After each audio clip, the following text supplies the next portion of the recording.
ৰিজৰ্টত আছোঁ আৰু এতিয়া টাইম হৈছে 8:38 আৰু আমি আটাইকেইজন উঠা নাই আচলতে মই আৰু দুজনমান উঠিছোঁ আৰু লাহেকৈ আমি চাউণ্ডচেকৰ কাৰণে যাম আজি য'ত অৰিয়া ৰাইডাৰ্ছ মিটত আমাৰ যোনটো গিগ আছে আজি তো 12টামান বজাত চাউণ্ডচেকটো হ'ব তাৰ কাৰণে আমি চাউণ্ডচেকৰ কাৰণে যাম এতিয়া ব্ৰেকফাষ্টটো কৰি মেলি তো লাহেকৈ তাৰপিছত আৰু ৰাতিলৈ শ্ব' আফটাৰ ডেট মই ৰুমলৈ গ'লোঁ আৰু আটাইকেইজনকে উঠালোঁ আৰু তাৰপিছত আটাই ফ্ৰেছ হৈ দুই এটা সৰু ডিছকাশ্যনৰ বাবে ৰিজৰ্টখনত থকা আটাইতকৈ ভাল লগা ঠাইডোখৰত লগ হ'লোঁ পিছে পাহাৰত তেতিয়ালৈকে ফ্ৰেছ ফিল কৰা নাযায় যেতিয়ালৈকে একাপ ৰঙা চাহ আৰু গৰম গৰম মেগী পেটত নপৰে এইকেইজনক দেখি হয়তো বুজিছে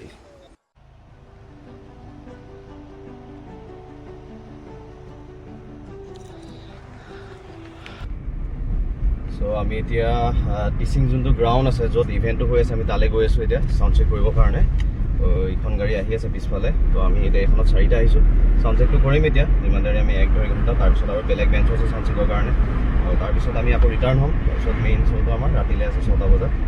তো ঠিক আছে আমি লগ পাই আছোঁ এই মলু ৰিগুৰা কিবা ক'বনে মানে we are really excited for tonight আৰু এইটো আমাৰ অৰিয়া ৰাইডাৰ্ছ মিটত মানে আমাৰ এইটো ছেকেণ্ড টাইম হ'ব পাৰফৰ্মেঞ্চ তো ভাল লাগিছে আৰু ইমান এটা বিউটিফুল লোকেশ্যনত আমি পাৰফৰ্ম কৰিম আৰু ক্ৰাউডখিনিতো পুৰা এমেজিং হয় কালি ৰাতি আমি চাইছোঁ ইয়াত তো ভাল লাগিছে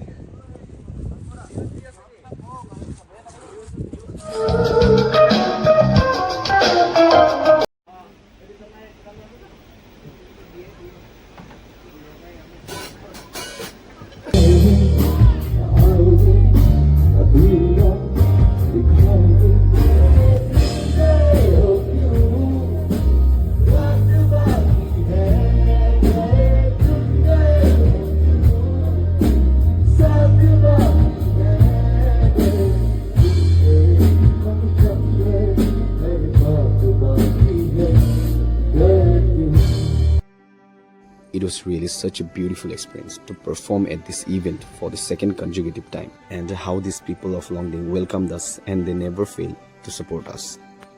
And we are also really overwhelmed with their amazing hospitality. And at the same time, we really feel honored and it was like a dream for us that we got the chance to share the stage with this great band named Arogya. At last, I would like to thank Oria Riders and Longding for having us. And with all these memories, we are heading towards our home. See you guys until next time.